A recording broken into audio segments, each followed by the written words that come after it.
भारतीय सेना एक नौकरी का जरिया नहीं है।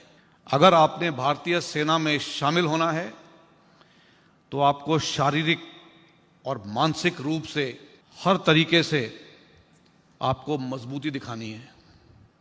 आपका हौसला बुलंद होना चाहिए।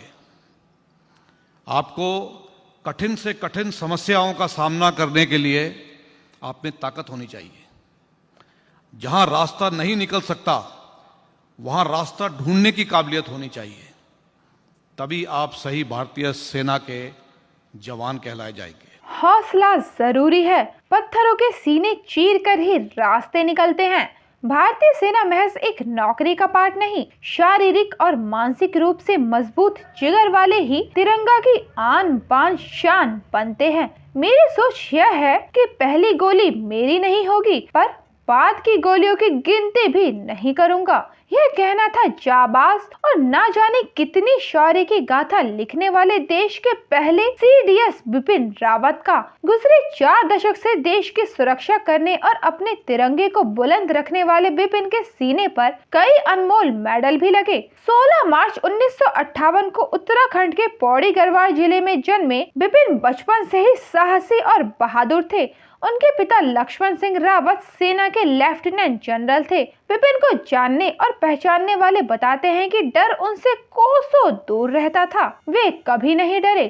बचपन में ही झलक गया था, कुछ अलग कर दिखा देने वालों की लिस्ट में इनका भी नाम सुशोभित रहेगा। पढ़ाई लिखाई के बाद साल 1978 में सेना की 11वीं गोरखा राइफल की 5वीं बटालियन से अपना करियर शुरू किया। अपनी उम्दा सोच और रणनीति और कभी हार ना मानने वाले बिपिन जल, थल और वायु के CDS बना दिए गए। इससे पहले भी वे शीर्ष पदों पर रहे। पत्नी मधुलिका रावत हमेशा उनकी ताकत बनी रही। साल 1987 में सुमदो-रोंगचू घाटी में भारतीय सैनिकों और चीनी सेना के बीच भिड़ंत हो गई थी। इस भिड़ंत में भारतीय सेना की ओर से बिपिन रावत की बटालियन ने मोर्चा संभाला था।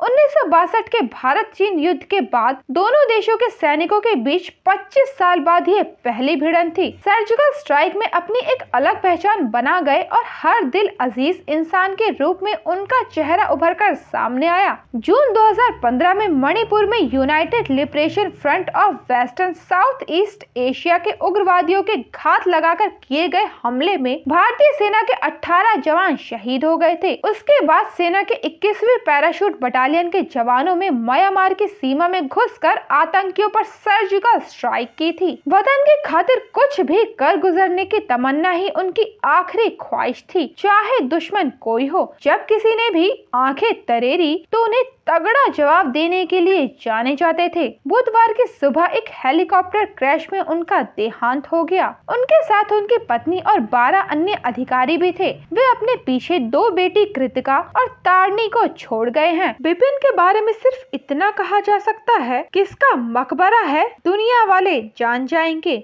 मेरी कब्र के पत्थर पर हिंदुस्तान लिख देना। कोहराम लाइव के लिए आरती गुप्ता की रिपोर्ट।